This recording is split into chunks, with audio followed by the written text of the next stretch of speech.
Dear students, I am Dr. Nusrat Gul, and today we will be studying Beer-Lambert's law.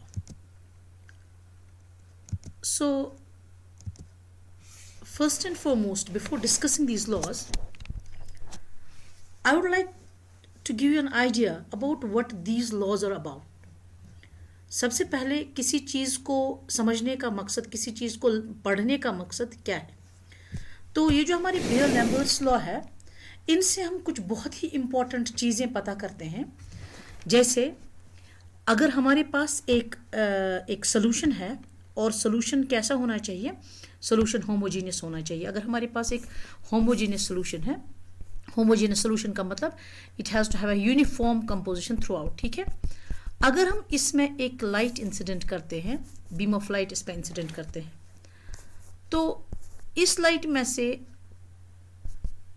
कुछ absorb हो जाएगी and कुछ इसमें से ट्रांसमिट हो जाएगी. ठीक है. सो इस बेयर-लैम्बर्ट्स लॉ के जरिए हम ये एब्जॉर्बेंस पता करते हैं, हम ट्रांसमिटेंस पता करते हैं, और हम ये भी पता कर सकते हैं कि इस सोल्यूशन का, ये जो हमारे सैंपल सेल में सोल्यूशन रखा हुआ है, इसका कंसंट्रेशन क्या है. ठीक है. सो जब हम स्टडी करते हैं स्पेक्ट्रोस्कोपी, तो उसमें हम ये चीज़ जो है ये स्टडी करते हैं. So what are the principles that guide these phenomena, these absorbance thing, और absorbance को कौन सी चीज़ ये करती है, गाइड करती है, या ट्रांसमिटेंस के लिए क्या क्या चीज़ें होनी चाहिए, ये सारी चीज़ें हम पढ़ेंगे बेयर-लैम्बर्ट्स लॉ में. सो ये जो बेयर-लैम्बर्ट लॉ है, ये बेसिकली रादर 3 साइंटिस्ट्स की कंट्रीब्यूशन है. ठीक है. सो सबसे पहले हम बात करेंगे लैम्बर्ट की. Lambert's law was proposed by Johann Henrik Lambert in 1760 rather, but इसकी स्टडीज किस पे बेस्ड थी? These studies were based on Perry Boger's discovery in 1729. So इसकी जो बुनियाद रखी है इस लॉ की, इसकी पेरी बोजर्स ने रखी है 1729 में, and later the law was given by Johann Henrik in 1760. So what is this law about? What does this law say? Lambert's law states that equal fractions of incident light is absorbed by equal thickness of the absorbing medium. ठीक है. इसका क्या मतलब है? इसका मतलब ये है कि अगर हमारे पास, तभी मैंने आपको कहा था, हमारे पास जो सोल्यूशन है वो यूनिफॉर्म होना चाहिए. It should be having the same composition through out. तो अगर हम एक लाइट इंसिडेंट करते हैं, फॉर एग्जांपल I0 हमारी इंसिडेंट लाइट है, तो जब ये एब्जॉर्ब हो जाएगी तो equal fractions will be absorb by equal thickness. अगर हम ये मानेंगे कि ये यहाँ से यहाँ तक x है, इसकी पाथ लेंथ या इस सेल की लेंथ जो है ये x है, तो हर ये जो छोटे छोटे पोर्शन है इसके dx, जैसे ये सारे dx वाले पोर्शन है, हर एक पोर्शन इक्वल जो कहेंगे हम इक्वल फ्रैक्शन एब्जॉर्ब करेगा इस इंसिडेंट लाइट का. Got it? तो ये लॉ स्टेट करता है कि equal fractions of incident light is absorbed by equal thickness of the absorbing medium.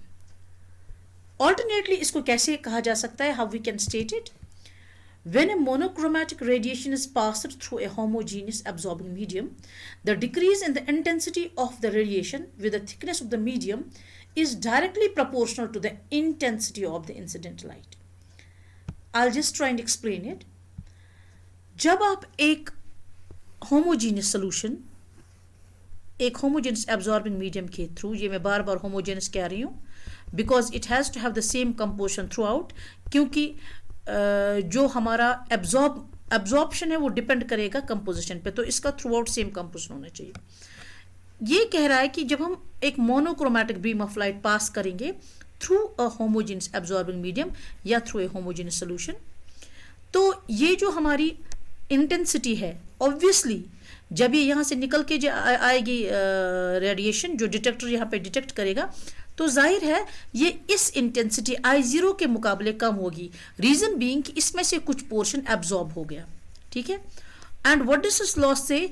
This law says कि सॉरी, जो इस इंटेंसिटी का डिक्रीज है, कितनी ये इंटेंसिटी कितनी डिक्रीज हो जाएगी, ये डायरेक्टली प्रोपोर्शनल है कि इसकी जो इंसिडेंट रेडिएशन की अपनी इंटेंसिटी क्या है, यानी कि प्रोपोर्शनेटली जितनी ये इंटेंसिटी है उसी हिसाब से डिक्रीज इन द इंटेंसिटी हो जाएगा, यानी कि उतनी ज़्यादा, जितनी इंटेंसिटी ज़्यादा है उतनी एब्जॉर्प्शन ज़्यादा हो जाएगी और उतनी ही ट्रांसमिटेड ये जो रेडिएशन है वो कम हो जाएगी।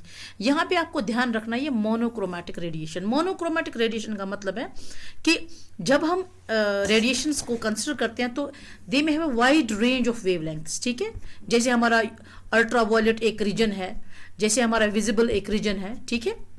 तो इस रीजन में फॉर एग्जाम्पल लेट से एक्स टू वाई तक हमारे सारे वेवलेंथ्स है। तो हमें क्या करना है, we have to choose a particular wavelength, we have to choose a particular wavelength. और what is the reason for choosing this particular wavelength? Particular wavelength choose करने का मकसद ये है कि ये जो एब्जॉर्बेंस है it depends upon this wavelength, ठीक है। अगर आप कोई स्टडी करना चाहते हैं तो you will have to keep the parameter same.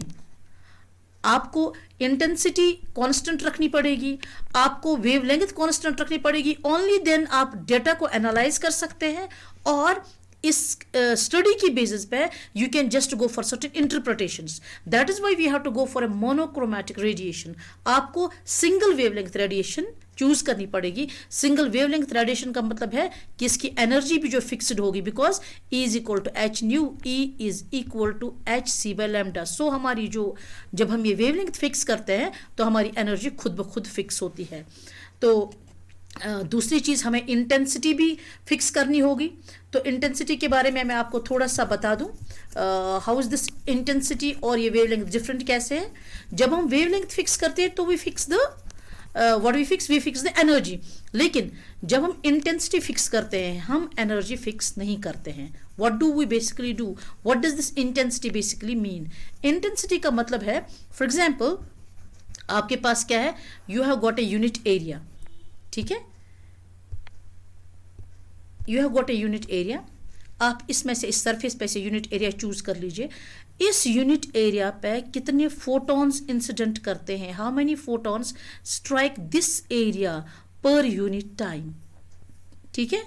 इसमें कितने फोटॉन्स स्ट्राइक करते हैं इस एरिया में, यूनिट एरिया में, यूनिट टाइम में कितने फोटॉन स्ट्राइक करते हैं, दैट डिटरमाइन द इंटेंसिटी, ठीक है। अगर हम यहाँ पे ये मान लें कि एक लाइन इंटेंसिटी को दिखाती हैं तो इस हिसाब से if we just talk about this area, same area, तो वी कैन से कि यहाँ वाली इंटेंसिटी है ये कम है कंपेयर टू दिस इंटेंसिटी, क्योंकि यहाँ पे ये जो लाइन्स है ये बहुत डेंस है। सो intensity is nothing but the number of photons striking unit area per unit time. Hope it is clear. तो जो हमारा लैम्बर्ट्स लॉ है, लैम्बर्ट्स लॉ के हिसाब से the decrease in intensity of the radiation, decrease in यानी कि जब ये रेडिएशन आ गई और ये सोल्यूशन के थ्रू पास हो गई तो जो ट्रांसमिटेड रेडिएशन जो है it will be less intense then the incident radiation, क्योंकि थोड़ा सा इसमें से एब्जॉर्ब हो गया। तो ये जो the decrease in the intensity, जो इंटेंसिटी डिक्रीज हो गई, जो एब्जॉर्प्शन हो गया रेडिएशन का, तो इसका क्या, the decrease in the intensity of the radiation with the thickness of the medium is directly proportional to the intensity of the incident light. ये इंसिडेंट लाइट की इंटेंसिटी पे के साथ डायरेक्टली वेरी करती है, डायरेक्टली प्रोपोर्शनल है। That means di/dl is proportional to I, where I is the intensity of the incident light. ये minus क्यों है? This is decrease in the intensity with the path length. ठीक है, ये मैं थोड़ा सा यहाँ पे इस चीज़ को आपको समझा दूँ। ये सारी चीज़ें आपको आगे डेरिवेशंस उन सब चीज़ों में आपके काम आएंगी। तो so with every unit length जो डिक्रीज इन आपके फॉर एग्जांपल यहाँ से यहाँ तक हमारी जो है लेंथ L है, तो जो DL ये छोटे छोटे पोर्शंस हैं, इसमें जो इंटेंसिटी डिक्रीज होती है it depends upon the incident intensity. अब ये सवाल है, why don't we write this I0? We don't write this I0 for the reason कि when we began, जब हमने शुरू किया तो यहाँ पे जब ये स्ट्राइक की तो ये I0 थी, लेकिन इस पोर्शन ने कुछ चीज़ एब्जॉर्ब की and then we came to this second box, तो ऑब्वियसली यहाँ पे I0 नहीं थी, it was lesser than I0, ठीक है। फिर हम आगे बढ़ गए और हम तीसरे बॉक्स पे आ गए। तो इस पोर्शन में जो एब्जॉर्प्शन जब हम स्टडी करेंगे तो उसके लिए जो इंसिडेंट रेडिएशन नहीं I0 होगी यहाँ वाली और नहीं यहाँ वाली होगी, it will be lesser than this as well as this portion, ठीक है। तो सबसे मैक्सिमम इंटेंसिटी पहले बॉक्स ने रिसीव की I0 वाली, उसके बाद सेकंड बॉक्स ने यहाँ पे भी आगे बढ़ के और इंटेंसिटी कम होगी because some absorption took place, और थर्ड जब हम थर्ड बॉक्स में पहुंचे तो इन तीनों में सबसे कम यहाँ पे इंटेंसिटी है। That is why we don't write, although हम आगे बोलते हैं कि I0 is the incident intensity of the incident radiation, ये I हम इसी वजह से लिखते हैं क्योंकि हम छोटे छोटे इन पोर्शंस में इसको देखते हैं। तो जब हम एक छोटा सा डिक्रीमेंट लेते हैं तो हम इसको I0 नहीं लिख सकते हैं because this I0 is not the incident intensity for all the portions. I hope it is clear. चलिए जी, नाउ बेयर्स लॉ, बेयर ने क्या कहा? सो हमने लैम्बर्ट ने कहा कि ये जो decrease in the intensity of the radiation है, जो मीडियम के थिकनेस के साथ इसमें डिक्रीज होती है, it is directly proportional to the intensity of the incident light, incident light की इंटेंसिटी के बराबर है। और एक चीज आपको याद रखनी है, चाहे लैम्बर्ट लॉ हो चाहे बेयर लॉ हो, जितना जितना ये पाथ लेंथ इंक्रीज होती जाएगी यहाँ से यहाँ तक, जो thickness of the medium increase होती जाएगी, उतनी ज़्यादा एब्जॉर्प्शन होती जाएगी और उतना फिर ट्रांसमिटेड रेडिएशन की इंटेंसिटी जो है वो कम होगी। इसीलिए in case of Lambert's law as well as in case of Beer law हम क्या करते हैं, we mention this with the thickness of the medium को हम जरूर मेंशन कर लेते हैं, राइट। सो बेयर्स लॉ के हिसाब से व्हाट डज बेयर्स लॉ से? August Beer proposed Beer's law in 1852. Beer's law states that when a monochromatic radiation is passed through an absorbing medium, the decrease in the intensity of the radiation with the thickness or the path length is directly proportional to the concentration of the absorbing medium or solution. यानी जो आपकी incident radiation है, when it passes through a medium through a solution, तो इसका जो incident radiation यहाँ से आ गई, जो ट्रांसमिटेड रेडिएशन यहाँ से आ गई आगे की तरफ, तो ये decrease in the intensity of the incident radiation जो है, ये जो डिक्रीज हमारा है, इसमें लैम्बर्ट ने कहा कि it is directly proportional to this intensity of the incident radiation, ठीक है। और बेयर ने कहा कि ये जो है ये डायरेक्टली प्रोपोर्शनल है to the concentration of the solution, ठीक है। जाहिर है कि जितना एब्जॉर्प्शन हो जाएगा उतना intensity of the incident radiation कम हो जाएगी, because greater the absorption lesser is the intensity of the transmitted radiation, ठीक है। So the decrease in this intensity it is proportional to the incident intensity as well as the concentration of the solution. Okay, चलिए मैं बार बार इसको erase करने की कोशिश करती हूँ फॉर द रीज़न कि मुझे लगता है कि you should just take the screen shots so that आपके पास एक मटेरियल रहेगा, and whenever you feel like revising it, या आप चाहेंगे कभी आपको स्टेटमेंट्स की लॉज की ज़रूरत होती है तो you can get it easily. तो इसलिए मैं बार बार इसको फिर रब कर लेती हूँ।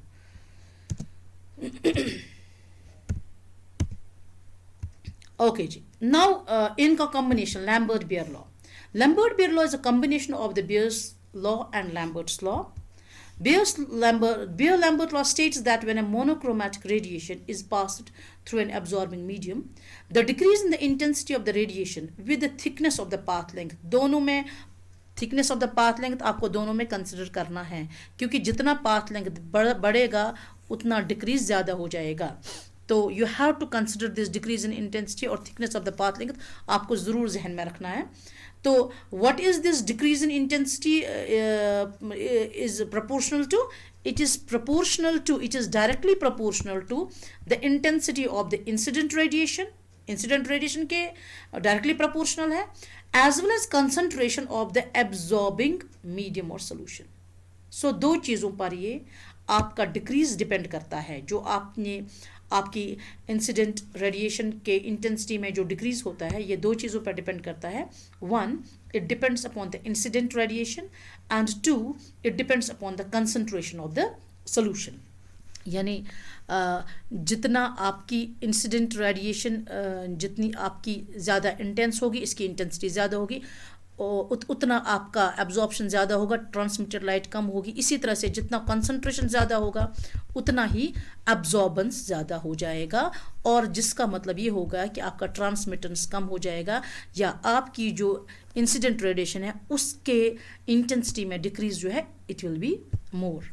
ओके, नाउ ये जो हमारा बियर-लैम्बर्ट्स लॉ है इसके लिए क्या है, we have got this law is based on two assumptions. First assumption is the absorbing medium is a perfect solution. The chromophores or the absorbing molecules are independent of one another and hence do not interact with each other. जो हमारा absorbing medium है ये perfect solution है, it should be a perfect solution. और जो molecules हैं इस solution के, तो they do not interact with each other, ये एक दूसरे के इंडिपेंडेंट है। तो यानी कि ये एक दूसरे के एब्जॉर्बिंग कैपेसिटी को उस पर कोई इन्फ्लुएंस नहीं करते हैं। ठीक है, दिस इज अजम्पशन वन। लेकिन एक चीज़ है कि जब हमारा कॉन्सेंट्रेशन बहुत बढ़ जाता है तो सर्टन क्रोमोफोर्स जो है ये एक दूसरे को शेड करते हैं, तो जिसकी वजह से ये एक लिमिटेशन बन जाती है लैम्बर्ट-बेयर लॉ के लिए। एट हायर कॉन्सेंट्रेशन ये एब्जॉर्बेंस सही से नहीं दिखा पाता है। Second assumption is when we shine a beam of light on a solution, each molecule has equal probability of absorbing a radiation. It's not a molecule, basically absorbing a radiation. तो हर molecule को equal opportunity है, equal probability है absorption के लिए। यानी कि वही this boils down to the thing कि जो हमारा सोल्यूशन है it should be perfectly homogeneous. ये हमारा सेटअप है फॉर दिस लैम्बर्ट-बेयर्स लॉ। ये अब आप इस चीज़ को, ये तो थेरेटिकल था, now you pay full attention, क्योंकि now we will be discussing the formulas, we will be doing the derivations जो आपके कॉम्पिटिटिव एग्जाम्स के लिए बहुत ही ज़्यादा ज़रूरी है, और आपके जो यूनिवर्सिटी एग्ज़ाम्स है या बोर्ड एग्ज़ाम्स है या कॉलेज के एग्ज़ाम्स है उनके लिए भी ये derivation, these are so important. तो दिस इज़ द सेटअप। ये हमारा मोनोक्रोमैटिक सोर्स ऑफ लाइट है, यानी कि सिर्फ एक वेवलेंथ आई रिपीट इसलिए क्योंकि जो हमारा एब्जॉर्बेंस है it depends on the wavelength. So हम पैरामीटर सेट करके रखते हैं जहाँ पे हम सिंगल वेवलेंथ यानी कि मोनोक्रोमैटिक सोर्स ऑफ लाइट लेंगे। ये हमारा इंसिडेंट बीम ऑफ लाइट है, ठीक है, और ये हमारा ट्रांसमिटेड बीम ऑफ लाइट है। ये जो हमारा ट्रांसमिटेड रेडिएशंस है they will be definitely less intense than the incident radiations, क्योंकि कुछ एब्जॉर्ब हुआ होगा, कुछ पोर्शन इस इंसिडेंट रेडिएशन का एब्जॉर्ब हुआ होगा, जो एब्जॉर्ब नहीं हुआ होगा वही ट्रांसमिट हो जाएगा। चलिए, तो सबसे पहली बात जो हम इसमें पढ़ेंगे दैट विल बी एब्जॉर्बेंस। और एब्जॉर्बेंस किसके बराबर होती है? एब्जॉर्बेंस बराबर होती है log 10 to I not by I. अगर आप इनका रेशियो लेंगे I नॉट बाई आई का, यानी कि जो हमारा incident radiation to the transmitted radiation, उसका लॉग जो है that will give us absorbance. इस चीज़ को हम थोड़ा डिटेल में डिस्कस करेंगे and we will just go for the derivation as well. So take a monochromatic source of light, or we may say choose a beam of light with a fixed wavelength. This is the monochromatic beam of light. Incident light of fixed intensity on the cuvette containing the solution or the absorbing medium. पहले ही मैंने आपको बोला जो intensity है आपको वो भी fix करनी पड़ेगी। आपको इंटेंसिटी का मतलब number of photons striking per unit area per unit time, कि पर यूनिट एरिया में पर सेकंड कितने फोटॉन स्ट्राइक कर रहे हैं, दैट्स अवर इंटेंसिटी। ये भी फिक्स्ड होनी चाहिए, this should also be fixed. तो जो हमारा decrease in intensity per unit area will be, तो यहाँ पर जो हमारा रेडिएशन जब इसके अंदर आ जाएगी, इस क्यूवेट के अंदर जब रेडिएशन आ जाएगी तो ऑब्वियसली यहाँ पे क्या हो जाएगा, there will be a process that's called absorption. जो मॉलिक्यूल्स इस सोल्यूशन के हैं, इस सोल्यूशन के जो मॉलिक्यूल्स हैं ये रेडिएशन को एब्जॉर्ब करेंगे। तो रेडिएशन में जब ये एब्जॉर्प्शन हो जाएगा तो ये जो हमारी इंसिडेंट रेडिएशन है उसकी क्या होगी, इसकी इंटेंसिटी डिक्रीज हो जाएगी फॉर द रीजन कि कुछ पोर्शन इसमें से एब्जॉर्ब हो रहा है, right. So this decrease in the intensity per unit area, मैंने आपको कहा कि हम इसको छोटे छोटे इसमें लाइक कि पोर्शंस में कंसिडर करते हैं बटा हुआ। तो पर यूनिट एरिया जो इसमें डिक्रीज होगा ये किस पर डिपेंड करेगा, ये डिपेंड करेगा, it will be proportional to the decrease in area, ये माइनस साइन दिखाता है कि there is decrease in the intensity, there is decrease in the intensity, and this decrease in the intensity is proportional to concentration of this solution as well as the intensity of the incident beam. ये मैं फिर से यहाँ पे आपको समझा दूँ why we are not writing I0। We are not writing I0 for the reason कि जब इस जगह, जब यहाँ पे आपकी लाइट पहुँची तो दिस वॉज डेफिनेटली I0, ठीक है। तो लेकिन जब ये आगे बढ़ती गई, जैसे ये जब यहाँ पोर्शन पहुँच गया तो ऑलरेडी कुछ पोर्शन एब्जॉर्ब हो चुका है, तो इस पोर्शन ने जो रिसीव की रेडिएशन वो I0 नहीं है, it has got some other intensity. इसी तरह से आगे जब बढ़ गए तो वो I0 नहीं है, it has got some other intensity. तो इस वजह से हम I0 को लिखने के बजाय we write the general term I। So this is the reason. Now ये अक्सर कंफ्यूजन रहता है कि ये I0 क्यों नहीं लिखते हैं। तो I hope now my students should clearly understand ये I इसलिए I0 नहीं है क्योंकि ये जब पास होती जाएगी इस सोल्यूशन के थ्रू ये रेडिएशन, तो आगे बढ़ते जाएगी तो इंसिडेंट इंटेंसिटी चेंज होती जाएगी, क्योंकि जो जो हम आगे बढ़ते जाएंगे पीछे पीछे वाला पोर्शन एब्जॉर्ब करता जाएगा, जो कि इंसिडेंट इंटेंसिटी को, डिफरेंट पोर्शंस की इंसिडेंट इंटेंसिटी को डिफरेंट मतलब चेंज करता जाएगा। So will write down di/dl is equal to, ये प्रोपोर्शनैलिटी कांस्टेंट है, इसको अल्फा लिखना था लेकिन मैंने इसको इन्फिनिटी बना दिया so that there isn't any confusion.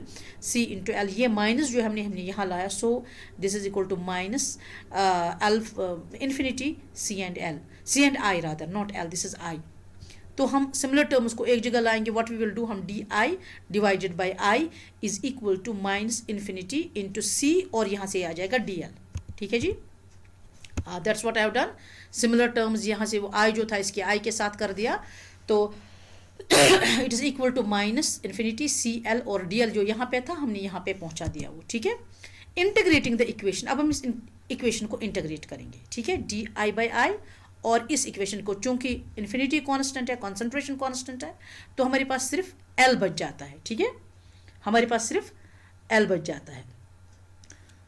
ये यहाँ पे सिर्फ आई एम सॉरी, ये जो है ये i हम ऑलरेडी इस तरफ ले जा चुके हैं, so there isn't any i, ठीक है, ये हम इस तरफ ले जा चुके हैं। So this is di/i minus alpha c dl, ये this is just a misprint, typing error rather, ये एक टाइपिंग एरर है। सो ओके, अब हमें इसका इंटीग्रेशन करना है। अगर ये सिंपल di/i होता तो हमें पता है इट इज़ एक सिंपल सा फैक्ट है, तो इसका जो इंटीग्रेशन होता वो हो जाता लॉग इसके हो जाता, i के हो जाता। तो बट जब इसमें हमने लिमिट्स दे दी तो लिमिट्स में क्या हो जाता है, we have to write it as ln का मतलब होता है लॉग, और ln में ये फ़र्क है कि ln का मतलब होता है, हम log होता है टू द बेस 10, लेकिन ln जब हम कहते हैं that is log to the base e, सही। तो this is where the difference lies. तो अब हम देखते हैं हमने इसमें इंटीग्रेशन किया क्या हो गया। Okay, we have integrated it and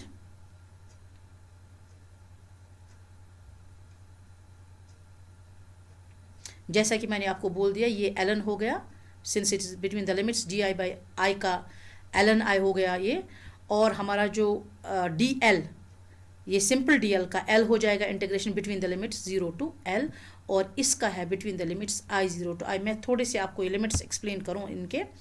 तो हमने देखा कि जब हमने स्टार्ट किया तो हमारी इनिशियल इंटेंसिटी क्या थी, I0, और यहाँ पे जब ये निकल गई तो what was the intensity, it was I। So intensity जो थी it was between I0 and I, तो हमारे ये जो है ये लिमिट्स इसीलिए I0 एंड I।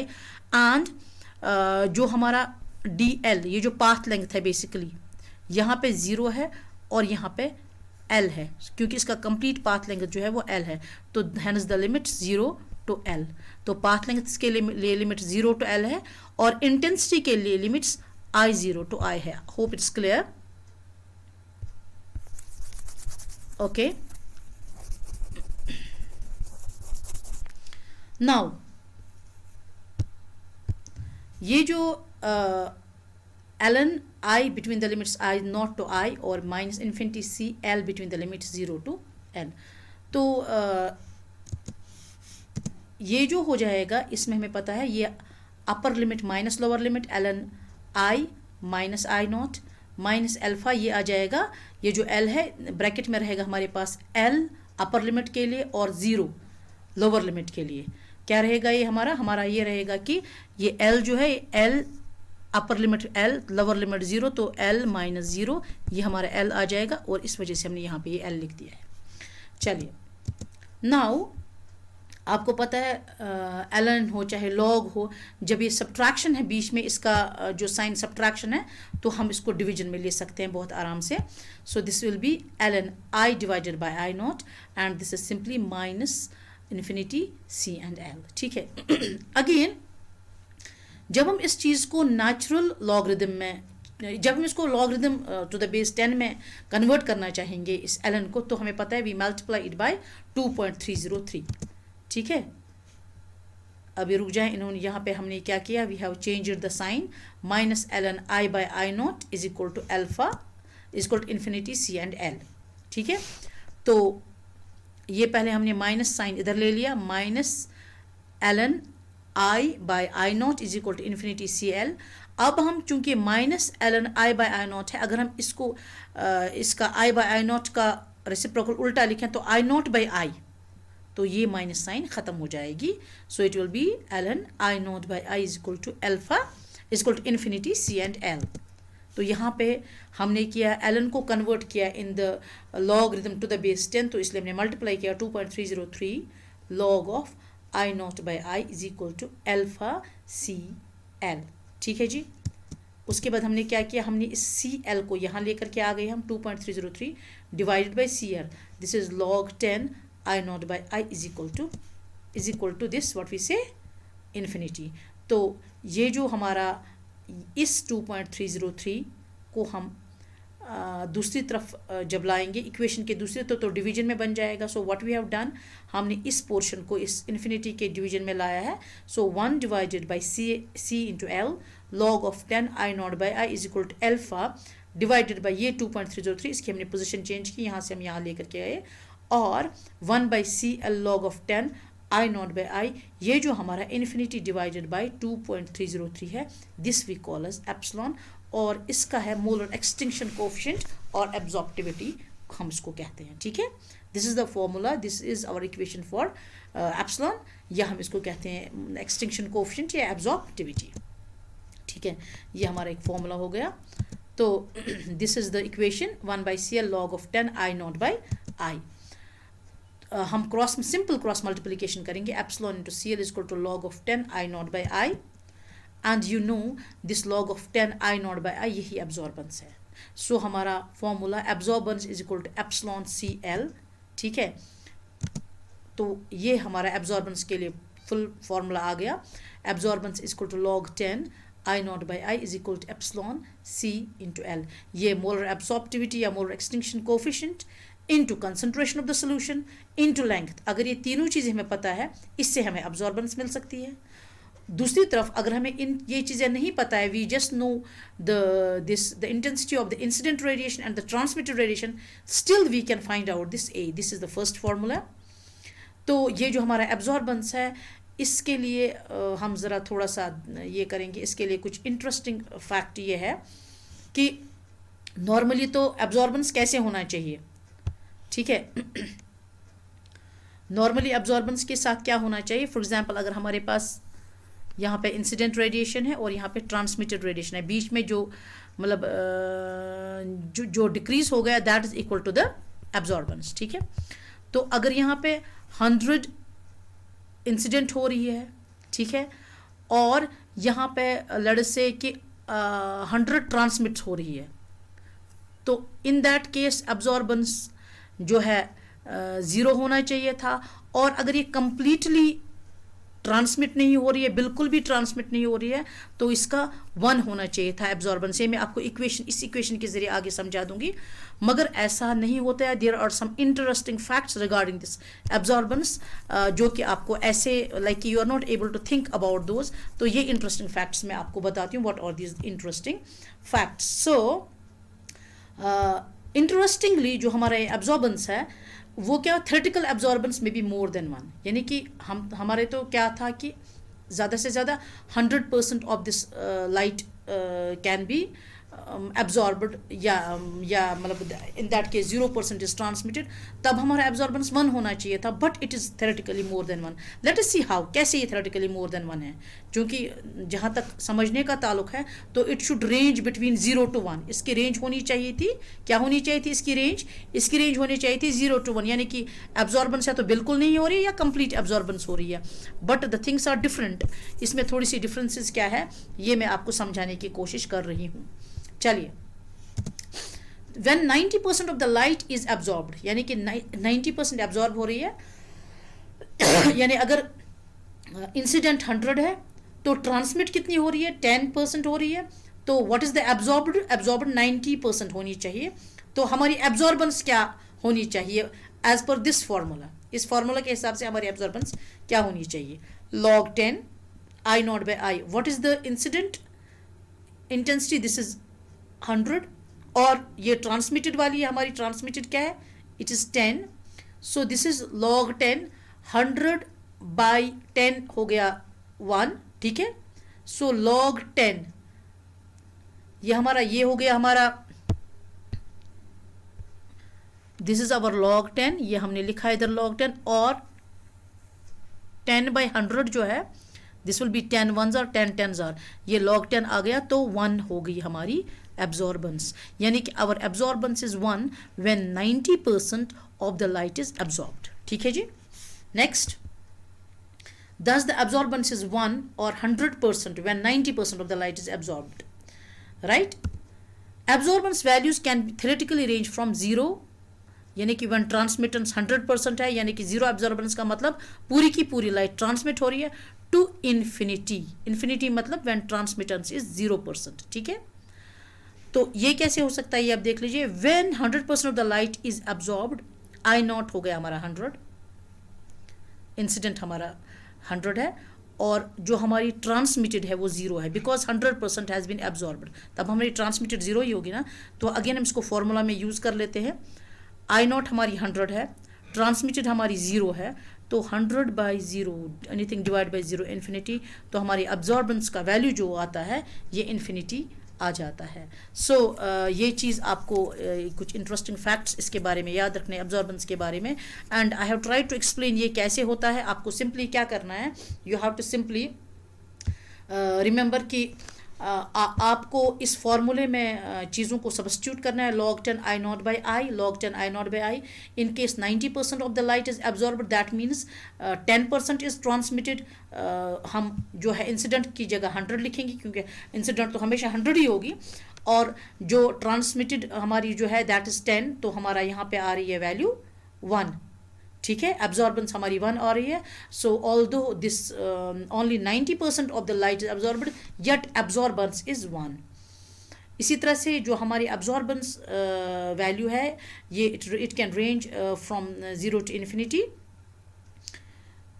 तो उसके लिए जब 100% of the light is absorbed, that is I naught is equal to 100, यानी कि इंसिडेंट इज 100, ट्रांसमिटेड इज 0, या all the light is absorbed, तब समझ के मुताबिक हमारी पास 100% एब्जॉर्बेंस होनी चाहिए, but it goes to infinity for the reason कि I naught by I naught is the incident intensity, that is 100, I is the transmitted 0 है, because 100% of the light is absorbed, 100/0, and it comes to infinity, ठीक है जी।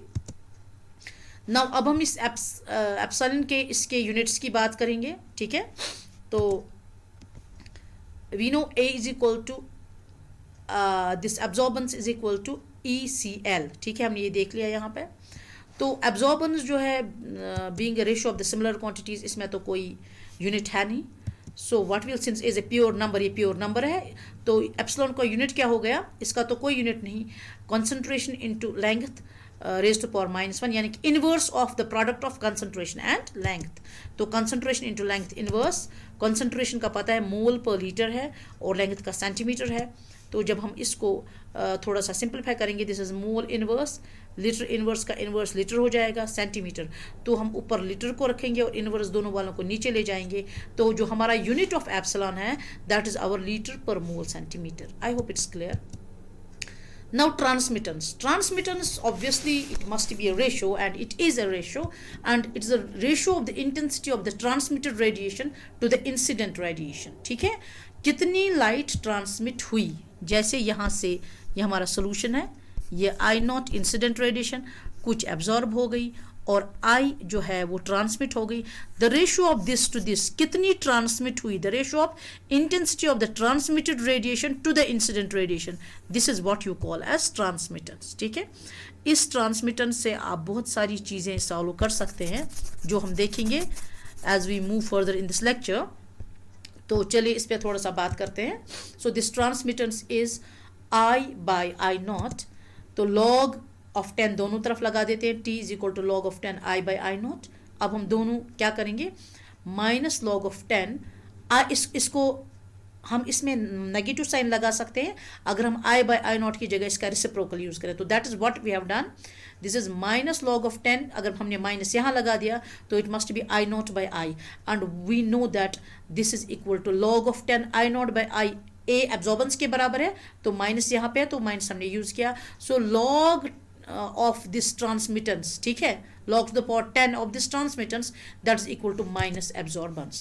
So thus log of 10 of this transmittance is equal to minus a। ठीक है, अब अगर हम इस t को हटा देंगे तो obviously हमें इसको एक्सपोनेंशियल फॉर्म में लेना पड़ेगा 10 to the power minus a। ठीक है, सही। सो सिंस a जो हमारा है that is equal to epsilon CL, तो इस a की जगह हम करेंगे एप्सिलॉन CL सब्स्टिट्यूट। तो what will happen, so this t will be equal to 10 raised to the power minus ECL because a is equal to minus epsilon CL। ठीक है जी। सो what is this transmittance equal to I/I0, हमने इस I/I0 को वापस substitute किया, 10 raised to the power minus epsilon CL, तो that will give us I is equal to I0 rather I is equal to I0 10 raised to the power minus epsilon CL। ठीक है, तो इस equation को भी use किया जाता है फॉर न्यूमेरिकल्स, इसमें भी न्यूमेरिकल्स यूज होते हैं। So the value of transmittance lies between 0 and 1, or in terms of percentage 0% to 100%. We cannot have transmittance more than 1, as it would infer to more than 100% transmittance, that is practically impossible obviously। तो इसमें जो है हमें simply जो हमारा transmittance का value है that ranges from 0 to 1, यानी कि 0 तब हो जाएगी, ट्रांसमिटेंस 0 तब हो जाएगी जब सारी इंसिडेंट लाइट जितनी भी इसमें ये एब्जॉर्ब हो जाएगी, there will be no transmittance. ठीक है, और अगर क्या होता है कि आपके जो रेडिएशन आ रही है IO इंटेंसिटी वाली, तो इसमें जो है बिल्कुल कोई एब्जॉर्बेंस नहीं हो रही है, तो there will be 100% of transmittance. ठीक है, सो दिस सो रेशियो जो होगा it will vary from 0 to 1, right. ठीक है, तो जब ये दोनों बराबर है तो transmittance will be equal to 1, और जब ट्रांसमिटेड रेडिएशन 0 है then the transmittance will be equal to 0। चलें जी, मैं इसको इरेज कर रही हूँ। You can have the screen shots, believe me ये आपके बहुत काम आएंगे आपके एग्जामिनेशन की तैयारी के टाइम में, आपके कॉम्पिटिशन्स की तैयारी के टाइम में। यू कैन हैव दीज, आप अपना मटेरियल बनाइए, बुक्स भी कंसल्ट कीजिए, because that is a wonderful habit, क्योंकि उससे बहुत सारी चीज़ें आपको पता चलती है। But these things, these formulas ये आपको बड़े हैंडी रहेंगे and they will save you a lot of time. चलिए जी, नाउ एक और चीज़ है percentage transmittance. Percentage transmittance is nothing but कि जब हम ट्रांसमिटेंस का परसेंटेज ले लें, इंटू 100 करें उसको, लेकिन हम इस परसेंटेज ट्रांसमिटेंस से क्या कैलकुलेट कर सकते हैं, we can calculate absorbance from it. How can we calculate, कभी आपको दी गई होगी कि परसेंटेज ट्रांसमिटेंस इतनी है, भाई आप ऐसा कीजिए, आप एब्जॉर्बेंस निकाल दीजिए, and you can not do it unless and until you know this portion. ये चीज़ आपको पता होगी और ये फॉर्मूला आपको क्लियरली आपने अंडरस्टैंड किया होगा। So percentage transmittance will be equal to transmittance यानी कि intensity of the transmitted radiation divided by intensity of the incident radiation. ये रेशो हमारा ट्रांसमिटेंस है. इस ट्रांसमिटेंस को when we multiply by 100 we will get percentage transmittance. ठीक है जी. सो परसेंटेज ट्रांसमिटेंस इस 100 को हमने इस तरफ लाया, डिवाइडेड बाय 100 किया, तो ये बच जाएगा I by I not. Again simple. So we already know कि log 10 of transmittance is equal to minus a. हमने इससे पहले वाले स्लाइड में देख लिया था. सो हम क्या करेंगे, a will be equal to minus log of 10. ठीक है, ये हमने सिर्फ just we have reversed it, a इस तरफ लिख लिया, it will be equal to minus log 10t. मगर हमें पता है t is equal to I by I not and we will be substituting that. a will be equal to minus log of 10, t की जगह I by I not. Substituting this 2 in 3, तो उसका क्या मतलब, उसका मतलब ये हो गया a is equal to minus log of 10 I by I naught किसके बराबर है, परसेंट t डिवाइडेड बाई 100. ये परसेंट t डिवाइड बाई 100 हमने यूज़ कर लिया यहाँ पे. So what we simply did, इस इक्वेशन में हमने, मैं आपको थोड़ा सा पेन से दिखाती हूँ ये, so that you get an idea. इस इक्वेशन में हमने I बाई I नॉट की वैल्यू कहाँ से ले ली, ये वाली वैल्यू हमने सब्स्टिट्यूट की यहाँ पे. ठीक है ना, we have substituted this value in this equation and what is the result ये आ गया a is equal to minus log of 10 I by I not की जगह परसेंट ट्रांसमिटेंस डिवाइडेड बाय 100. ठीक है, आई होप दिस इज क्लियर. तो उसके बाद a is equal to, अब तो सिंपली ये है log m divided by n है.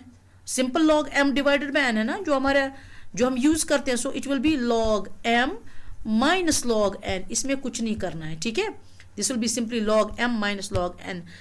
मैं थोड़ा सा इरेज करती हूँ क्योंकि ये थोड़ा सा जम्बल लगता है and I don't like it very much. चलें, ठीक है, तो ये माइनस हमने बाहर रख दिया. ठीक है, ये माइनस हमने बाहर रख दिया, तो उसके हाँ, ये माइनस हमने बाहर रख दिया. Excuse me, okay, laser pointer, fine. ये माइनस हमने बाहर रख दिया. This is log to the base 10 percent t minus log to the base 10 का 100. ठीक है, ये भी यहाँ पे मैं आपको एक और चीज़ समझा दूँ. ये जो हमारा जो आपका ये जो है log टू द बेस 10 का 100, इसको हम ऐसे भी लिख सकते हैं log to the base 10 raise power 2, और ये क्या बन जाता है 2 log 10.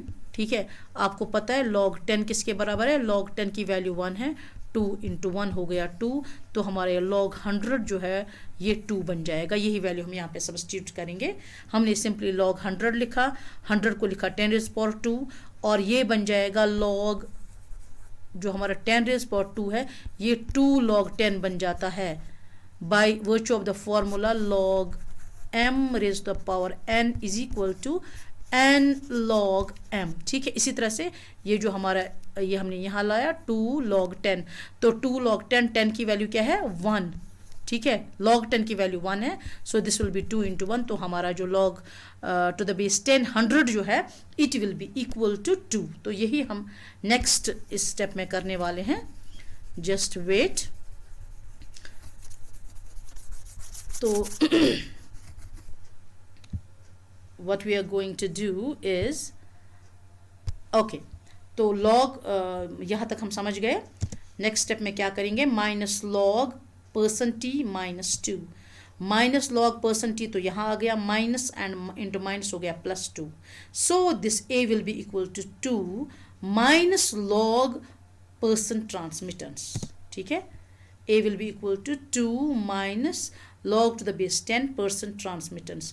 तो यानी अगर आपको कुछ नहीं दिया गया है, जस्ट आपको परसेंट ट्रांसमिटेंस दिया गया है, आप सिंपली ए, क्योंकि इस फॉर्मूले में आपको सिर्फ एक चीज़ की ज़रूरत है और वो परसेंट ट्रांसमिटेंस है, तो आप आराम से एब्जर्बेंस ये कैलकुलेट कर सकते हैं in the numericals if you simply know this percent transmittance. ठीक है, so I hope this is clear. तो न्यूमेरिकल्स आपको बहुत ईजी हो जाएंगे. You have to just remember this formula. और ये फार्मूला आते कहाँ से, because in case of confusion you should not get stuck, तो आपको फार्मूले खुद भी आनी चाहिए.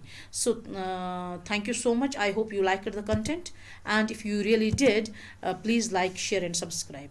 Thank you once more.